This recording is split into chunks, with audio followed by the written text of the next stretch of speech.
Hello, അപ്പം എല്ലാവർക്കും happy Onam. ഇന്ന് ഞാനിവിടെ നമ്മുടെ ഓണം സ്പെഷ്യൽ ഒരു ഇഞ്ചിക്കറി ഉണ്ടാക്കാൻ പോവുകയാണ്. അത് നമുക്ക് ഒന്ന് കണ്ടു നോക്കാം. ഓക്കെ, അപ്പം ഇഞ്ചി ചെറുതായിട്ട് കട്ട് ചെയ്തത്, ചുമന്നുള്ളി ചെറുതായിട്ട് കട്ട് ചെയ്തത്, പച്ചമുളക് ചെറുതായിട്ട് കട്ട് ചെയ്തത്, ഇത്രയും ഇൻഗ്രീഡിയൻസ് ഉണ്ട്. അത് നമുക്ക് ആദ്യം ഒന്ന് മൂപ്പിച്ചെടുക്കാം എണ്ണയിലിട്ട്. അപ്പോൾ ഇതേ നമ്മുടെ ഇഞ്ചിയും ഉള്ളിയും പച്ചമുളകും എല്ലാം കൂടെ ഞാനൊന്ന് മൂപ്പിച്ചെടുത്തിട്ടുണ്ട്. ഇനി നമുക്കിതൊന്ന് അരച്ചെടുക്കാം. ഇനി നമ്മൾ ആ ഇഞ്ചി മൂപ്പിച്ച ആ പാത്രത്തിൽ തന്നെ കുറച്ച് കടുക് കൊടുക്കാം, കറിവേപ്പിലേക്ക് കൊടുക്കുക. തീ കുറച്ച് വെക്കണം. തീ കുറച്ച് വെച്ചിട്ട് ബാക്കി പൊടികളെല്ലാം ആഡ് ചെയ്യുക. മുളക് പൊടി, കുറച്ച് മല്ലിപ്പൊടി, മഞ്ഞൾപ്പൊടി ഇളക്കിയതിന് ശേഷം അതിൽ കുറച്ച് കരിയെന്നൊക്കെ തോന്നുന്നു. ഫ്ലെയിം ഓഫ് ആക്കുവാണ് കുറച്ച്.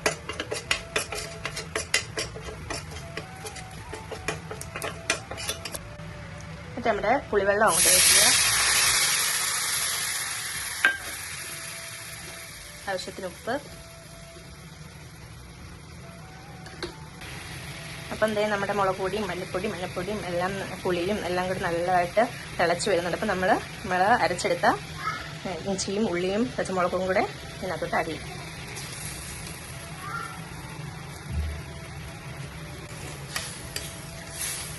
ഇളക്കി യോജിപ്പിക്കുക. ഇളക്കി യോജിപ്പിച്ചതിന് ശേഷം ഒരു ശകലം ശർക്കര നമ്മൾ ആഡ് ചെയ്യണം. എന്താണ് അത് തിളച്ചുകൊണ്ടിരിക്കുകയാണ്, നന്നായിട്ട് തിളച്ചുകൊണ്ടിരിക്കുകയാണ്. നമ്മുടെ ഇഞ്ചിക്കറിയൊക്കെ ഇങ്ങനെ തിളച്ച് വരികയാണ്. എന്നിട്ട് നമ്മൾ ശകലം ഉലുവാപ്പൊടി, ശകലം കായപ്പൊടി ചേർക്കാം.